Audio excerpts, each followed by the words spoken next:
Hi friends, today is Tuesday, November 10th, and it is the 32nd Tuesday of Ordinary Time.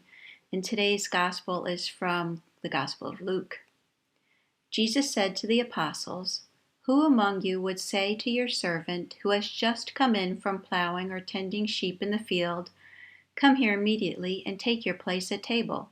Would he not rather say to him, 'Prepare something for me to eat.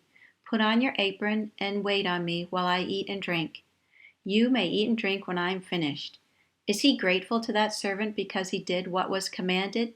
So should it be with you. When you have done all you have been commanded, say, 'We are unprofitable servants. We have done what we are obliged to do.'" This past weekend, I participated in a conference for all the dioceses of New Jersey about faith formation. And one experience that I have is sort of sticking with me. In small groups, we were invited to reflect on the question that during this time of pandemic, how are you staying focused? How are we staying focused on faith? And now most people responded that it's through prayer. And I think that prayer helps, and it's helped me a lot.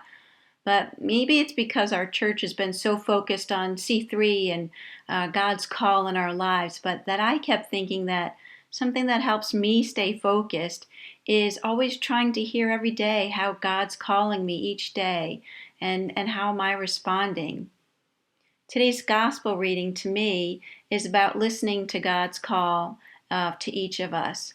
Jesus talks about the servant, us, and says that after we've done all that is commanded of us, we are to say that we are unprofitable servants, doing what we were called to do, basically. And to me, that's what discipleship, that's what call is all about. It's about the humble servant.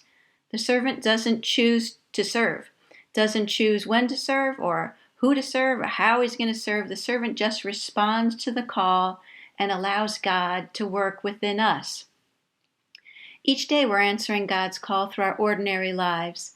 I think about my new great-nephew born on Saturday.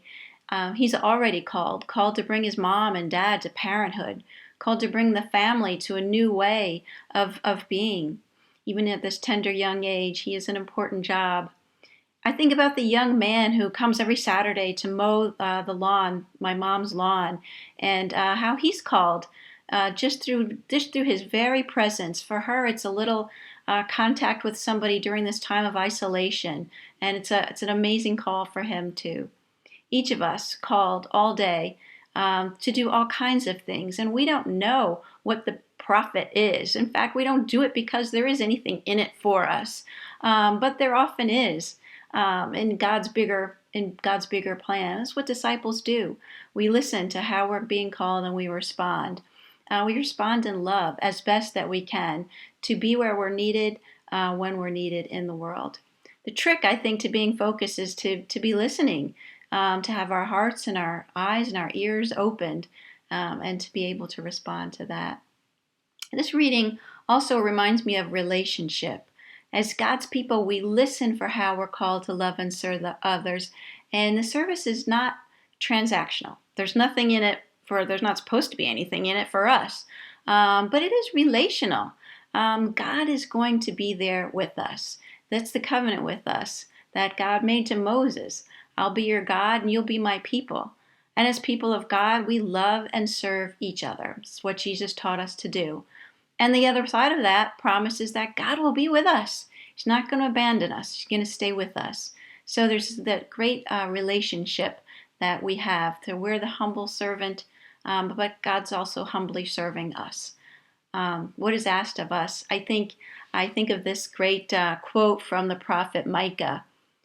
"And what does the Lord require of you but to do justice, to love kindness, and to walk humbly with your God?" And so I leave you with the same question that's been sticking in my head.